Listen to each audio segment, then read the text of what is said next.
देशामधलं तिसऱ्यांदा सन्माननीय पंतप्रधान नरेंद्रभाई मोदी यांचं सरकार राज्यामधलं 288 पैकी 228 आमदार निवडून येऊन आलेलं सरकार, लाडक्या बहिणींचा आशीर्वाद, हाच ट्रेन आता पुढे आपल्याला या ठिकाणी चाललेला दिसतोय.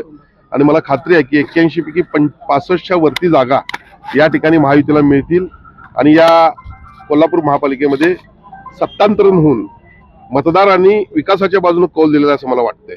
दादा, काय वाटतंय आज मतदानाच्या दिवशी मतदार करणाऱ्यांच्या चेहऱ्यावरचा भाव तुम्हाला काय सांगतो? मी सांगितलं ना, लाडक्या बहिणी फार खुश आहेत. लाडक्या बहिणींच्यावर पाहिल्यानंतर त्यांचे हावभाव पाहिल्यानंतर लक्षात येत होतं जे विधानसभेला लक्षात येतंय.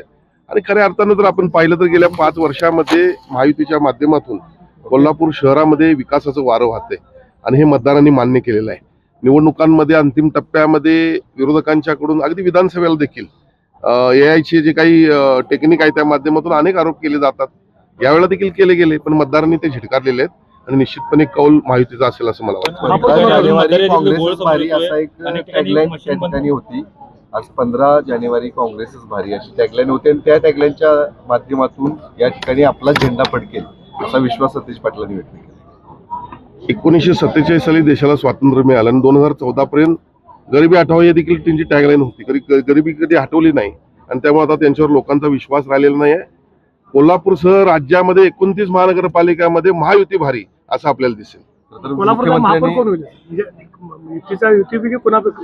कोल्हापूरचा महापौर हा आमचे राज्याचे नेते मुख्यमंत्री फडणवीस साहेब, उपमुख्यमंत्री एकनाथ शिंदे साहेब, उपमुख्यमंत्री अजितदादा पवार साहेब हे ठरवतील.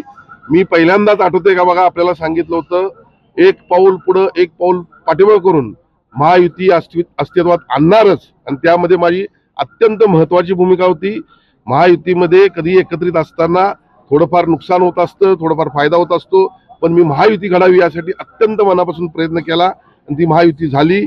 महायुतीचे सर्व निर्णय हे एकमतानं होतील. महायुतीचे सर्व नेते आम्ही एकमेकाच्या विचाराशी सहमत आहोत. 4 नगरसेवक महापालिकेत होते. आता काय विश्वास वाटतो, कारण दुसऱ्या क्रमांकाची जागा वाटपामध्ये देखील तुम्ही बाजी मारली होती. मोठ्या प्रमाणात जागा आता किती विश्वास आहे, किती नगरसेवक असतात? बघा, यामध्ये मला शिवसेना 2 नंबरला राहील असं मला वाटतंय. जागांचं वाटप आमच्याकडे थोडं कमी आहे तरी पण, आणि काही ठिकाणच्या जागा अशा आहेत की त्या निवडून येण्याच्या परिस्थितीत नाहीत, पण तरी देखील 20-22 सीटच्या वरती जागा शिवसेना गेल्याची मला खात्री वाटते. शेवटच्या 24 तासात माहितीनं दडपशाहीचं राजकारण केलं असं आमदार सतीश पाटील म्हणतात. आमदार सतीश पाटील हे निगेटिव्ह नेरेटिव्ह सेटर बादशाह मी म्हणतोय त्यांना नेहमी. त्यांचं काय ऐकायचं, आता पायाखालची वाळू घसरलेली आहे.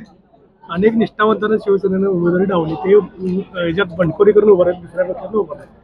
बघा, निवडणूक म्हटली तर थोडंफार या गोष्टी होतात. मी देखील फार हतबल होतो, मला देखील फार वाईट वाटलेलं आहे. सगळ्या शिवसैनिकांना इच्छुक मी उमेदवारी देऊ शकलो नाही, पण निश्चितपणे त्यांचं राजकीय पुनर्वसन मी करणार आहे. त्यांना विविध समित्या, महामंडळं असतील आणि ज्या शिवसैनिकांना उमेदवारी देऊ शकलो, निवडून येण्याच्या परिस्थितीत होते, अशा सर्वांना उमेदवारी देण्याचा मी प्रयत्न केलेला आहे. आणि ही परिस्थिती दर निवडणुकीत असते.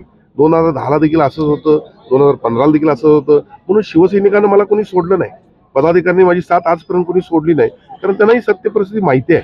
आणि निश्चितपणे शिवसेना या ठिकाणी एकसंघ आहे.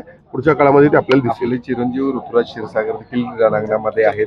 काय विश्वास या मतदारसंघामध्ये आता तुम्हाला वाटतोय? काय एकीकडं सर्वसामान्यांनी, दुसरीकडं धनशक्ती अशा पद्धतीचा प्रचार देखील सुरू असताना दिसतो. राजकारणामध्ये प्रचार काही असू शकतो, पण माझे चिरंजीव म्हणून मला त्यांचा अभिमान आहे. पण तो कार्यकर्ता म्हणून गेले 7 वर्ष जे काही करतोय, अगदी कोरोनाच्या काळातलं काम असेल, पूर परिस्थितीमध्ये स्वतःच्या हातानं ज्या काही म्हणजे अनेक गोष्टी त्यांनी केलेल्या आहेत पाण्यामध्ये उतरून, आणि या भागातील नागरिकांनाच विचारावा. सोशल मीडियाच्या माध्यमातून जी काही त्यांनी कॅम्पेनिंग केली, खरं म्हणजे कॅम्पेनिंग करण्याचा अधिकार प्रत्येकाचा ज्याच्या पद्धतीत असतो. या भागातील नागरिकांना आपण विचारावं आणि मला खात्री आहे की कोल्हापुरात सगळ्यात मोठा विजय ऋतुराजचा असेल.